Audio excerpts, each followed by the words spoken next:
네, 여러분 안녕하십니까. 뉴스 빅5 시작하겠습니다. 오늘 함께 하실 네 분 먼저 소개해드리겠습니다. 이종근 시사평론가, 하재건 평론가, 이호영 변호사, 승재현 연구위원 나오셨습니다. 어서 오십시오. 안녕하십니까. 오늘 첫 번째 키워드부터 살펴보겠습니다. 최고령도자 김성은 동지께서 조선동해 해상에서 진행된 전연 및 동부전선 방어 부대들의 화력 타격 훈련을 지도하셨습니다. 최고령도자 동지께서는 지휘소에서 여러 장거리 타격 수단들의 화력 훈련 기획을 요약하시고 화력 타격 훈련 개시 명령을 내리셨습니다.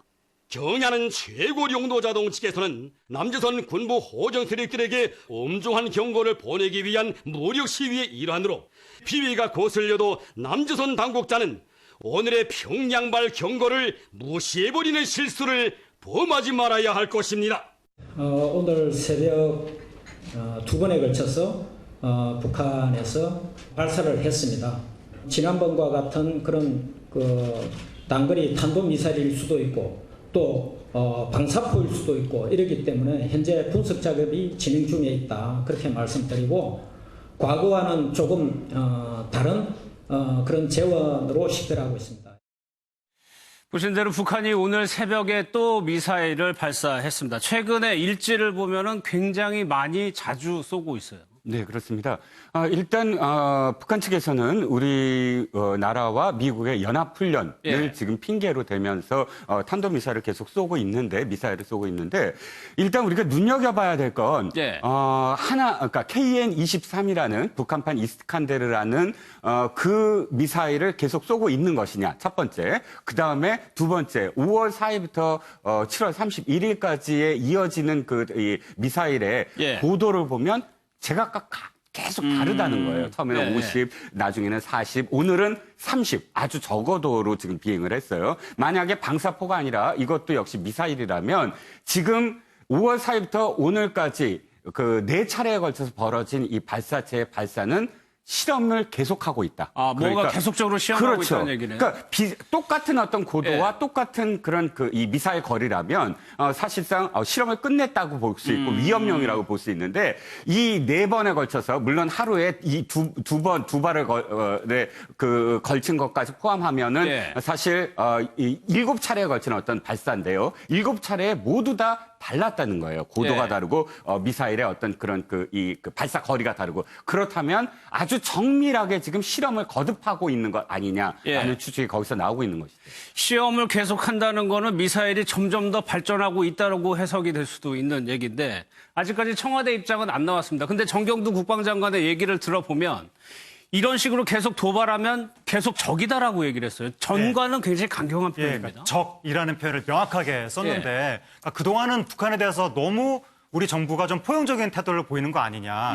특히 군마저도 너무 정부의 그런 기조라든가 뭐 북미 대화라든가 이런 것을 인식해서 필요 이상으로 정부 감각을 지금 발휘하고 있는 거 아니냐, 군이. 거기에 대해서 좀 지적이 많았었는데 그럼에도 불구하고 이제 군이라든가 국방부 입장에서는 좀 남북 화해 기조를 생각을 많이 했던 것 같고 근데 이제는 계속 그렇게 참을 수 있는 단계가 아니다라고 좀 판단을 한 것 같습니다. 5월 달에도 미사일 도발을 해서 우리나라가 그렇게 많이 우려를 하고 경고 메시지가 당연히 전달이 됐을 텐데도 불구하고 마치 그것을 비웃는 것처럼 이번 달에 그러니까 불과 6일 전에 미사일 도발하고 이번에 또 한 거잖아요. 그렇죠. 이렇게 계속해서 여발한 듯이 도발을 하고 심지어 남한을 콕 집어서 지금 좀 이렇게 부정적인 적대적인 메시지까지 북한이 내세우고 있는데 그런 상황에서까지도 한국이 우리 목소리를 제대로 내지 못하고 특히 국방부가 제대로 목소리를 내지 못한다고 하면 이거는 국민의 지지를 굉장히 좀 받지 못하는 이런 문제가 생길 수도 있는 것이기 때문에 이제 북한이 계속 이런 식으로 도발을 하면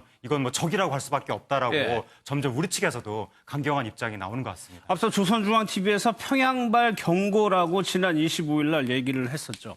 야당에서는 당연히 강경한 대응을 요구하고 있습니다. 나경원 원내대표 얘기를 좀 들어보겠습니다. 문재인 대통령께서 직접 전체 회의를 개최하셔서 이 부분에 대한 우리 정부와 군의 단호한 대응 의지를 밝히고 북한에 대해서 강력한 경고의 메시지를 내어주십시오. 또한 이와 관련된 우리의 대응에 대해서 조속히 논의해 주십시오. 북한의 이러한 미사일 도발은 작년 남북 군사 합의, 9.19 군사 합의의 명백한 위반입니다. 북한은 이미 미사일 도발을 세 차례 함으로써 삼진 아웃됐습니다. 남북 군사 합의 파기해 주십시오. 엿새 전에 발사한 미사일에 대해서는 청와대가 굉장히 빨리 입장을 냈어요.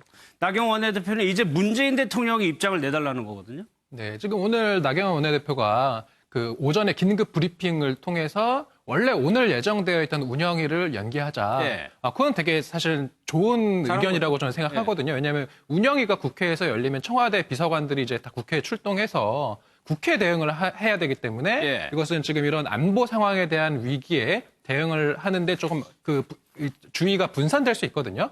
그러니까 이제 국회 차원에서 좀 협조를 해준 것이라서 사실 좀 잘한 결정이다라고 볼 수 있을 것 같은데 그것과 이 남북 이제 군사 합의를 파기하는 부분은 조금 다른 것 같습니다. 예. 왜냐하면은 9.19 남북 군사 합의는 이게 판문점 선언의 이행을 위한 그 조치들이거든요. 그러한 조치들에 대해서 북한이 지금 이렇게 최근에 도발을 계속하고 있는 것은 대단히 부적절한 것이긴 하지만 예. 그렇다라고 해서 군사 합의를 우리가 파기해버리는 것은 조금 너무 나아간 것이 아니냐. 특히 한반도 평화, 그다음에 그 궁극적인 한반도의 비핵화라는 국면에서 예. 조금 바람직하지 못하다. 이렇게 볼 수 있을 것 같습니다. 그 부분은 어떻게 보세요? 문재인 대통령이 직접 입장을 표명하는 건 어떻게 보세요? 아무래도 뭐 직접 입장을 표명을 하는 것까지는 필요하겠죠. 예. 다만 그 남북 군사 합의를 파기하는 그것은 지금 이 어떤 최근의 이 국면에 비추어 봤을 때 한반도 평화를 퇴보하는 어떤 그런 측면이 좀 우려될 수 있기 때문에 예. 그 부분은 조금 신중해야 될 것 같습니다. 알겠습니다. 주변에 정치권 주변에서 나오는 얘기들을 한번 보면은 백승주 의원의 이 SNS가 과거에는 보기 힘들었던 것이 왜냐하면 한국당에서 보수 진영에서 미국의 대통령을 비판하는 일은 거의 없었거든요. 사실 트럼프 대통령이 굉장히 잘못된 메시지를 한번 했었죠. 그 요번에 탄도미사일을 발사할 때 그 탄도미사일은 미국에는 위협되지 않는다라고 예. 이야기했다면 그 동맹의 최고의 정점에 있는 대한민국에는 전혀 관심이 없는 것이냐 이런 어떤 주위에 많은 논란들이 있었는데 거기에 맞춰서 이제 우리 백성주 자유한국당 의원께서 어떻게 말씀을 하셨는가 하면 첫 번째 no thank you라는 말을 하면서 예. 잘못된 메시지는 김정은을 망칠 수 있다. spoiling이라는 단어를 쓰시고 중간에 어떤 단어까지 쓰시는가 하면 이러한 어떤 그 미사일은 grave threat, 그러니까 둘 양국에 모두 다 중대한 위협이 되는 것이다. 그런데 당신은 여기에 대해 관심이 없느냐, not your concern 이렇게 하시면서 굉장히 좀 이렇게 강경한 입장을 트위터에서 말씀하셨고 그 부분에 대해서는 사실 트럼프 대통령에게 잘못이 없다라고 말하기는 굉장히 좀 이렇게 성급한 이야기인 것 같습니다. 먼저 예. 트럼프 대통령이 그 동맹에 대한 어떤 잘못된 메시지를 줬는 부분이 있기 때문에 좀 그런 부분에 대해서는 우리가 판단해야 되고 딱 마지막 한 가지만 말씀드리면 트럼프 대통령은 종래에 있던 이념에 있는 대통령이 아니라 어떻게 보면 굉장히 자기 나라의 이익을 위해서 언제든지 마음을 바꿀 수 있는 대통령이기 때문에 예. 우리도 거기에 따라서 굉장히 전략적인 판단을 예. 해야 되는 시점이라고 생각을 합니다. 이거 어떻게 봐야 될까요? 보수 진영의 집회하면은 늘 성조기를 가지고 나오시는 분도 많고요. 보수 진영에서 미국의 대통령 여기도 보수당이거든요. 네, 그렇습니다. 공격하고 비판을 한다. 이건 어떻게 가야 돼요? 네, 일단 그런 점에서 백승주 의원의 이번 트윗은 굉장히 이례적이다라고 할 수가 있죠. 예. 어떤 의원도 사실은 미국에 대해서 또 미국의 대통령의 정책이라든지 또는 워딩에 대해서 직접적으로 이렇게 잘못됐다고 표현한 적은 한 번도 없었거든요. 그런데 그럼에도 불구하고 이 지금의 보수 우파 쪽에서 지금 주장하는 건 한미동맹입니다. 한미동맹. 한미동맹이라는 건 뭐냐면 군사동맹까지 포함한 거거든요. 이승만 대통령이 당시에 정전협정에서 안 들어가겠다고 고집하면서 우리가 직접 북진하겠다라고 협박을 하면서 사실 미국으로부터 따낸 것이 바로 군사동맹입니다. 예. 군사동맹의 가장 기본은 뭐냐면 양국 간에 어떤 나라든 상대 국가가 위험이 있을 때 당연히 군사적으로 개입한다라는 조항이 있어요. 근데 만약에 트럼프 대통령이 이것이 공식적인 입장이라면 예를 들어서 이건 우리가 상관할 바가 아니다. 그러니까 우리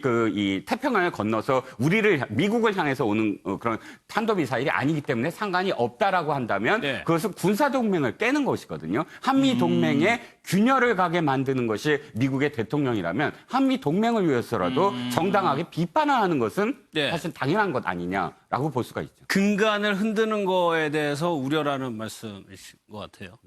일본 쪽 얘기를 좀 한번 보겠습니다. 민경욱 대변인이 올린 사진이 하재근 평론가님 보셨죠? 그 뭐 주변에 열강들이 있는 상황에서 우리나라가 이렇게 막고 있는 듯한 사진. 어제 그게 정치권에서 좀 비판을 좀 많이 받았어요.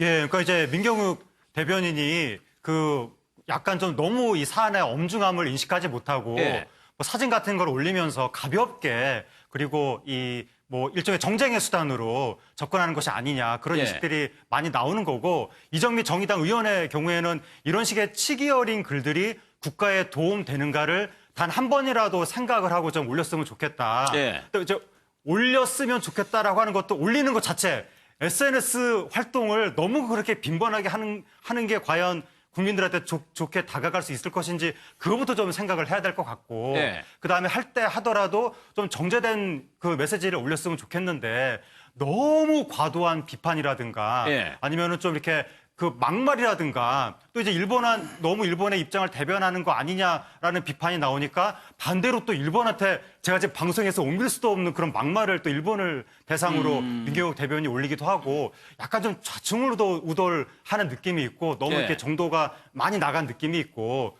물론 이제 민주주의 선진국인 미국에서도 미국 대통령부터가 그런 과도한 SNS 활동으로 오히려 지지를 많이 받았다는 이야기도 있지만 예. 그게 전 세계 어떤 정치학자나 정치 세력으로부터 좋은 모습은 아니다라고 비판을 받고 있는데 우리나라에서 제1야당 대변인이 예. 그런 식으로 SNS 활동을 하는 것은 아무래도 조금 문제가 있지 않겠는가. 그래서 원래 이 한일 관계라든가 외교 관계가 조금 안 좋아지면 한국당 쪽으로 반사 이익에 갈 수도 있는 사안인데 대변인이 너무 과도하게 SNS 활동을 대중들의 부정적인 인식을 불러일으키는 쪽으로 하면서 예. 오히려 그 반사 이익을 가로막고 있는 것이 아닌가 이런 얘기도 나오고 있기 때문에 예. 민경욱 대변인이 이런 부분은 조금 새겨들어야 될 것 같습니다. 그러니까 이정미 의원도 지적을 했지만 국가에 도움이 되는가를 한번 생각해 봐라. 그런데 어제요. 민주연구원에서 여당 의원들에게 보낸 메시지를 보면 일본에 단호하게 대응하는 것이 총선에 유리하다. 이거는 국익을 생각하는 겁니까? 네, 지금 그 보고서예요. 예. 128명 더불어민주당 의원 전원에게 보고서가 지금 도착을 했고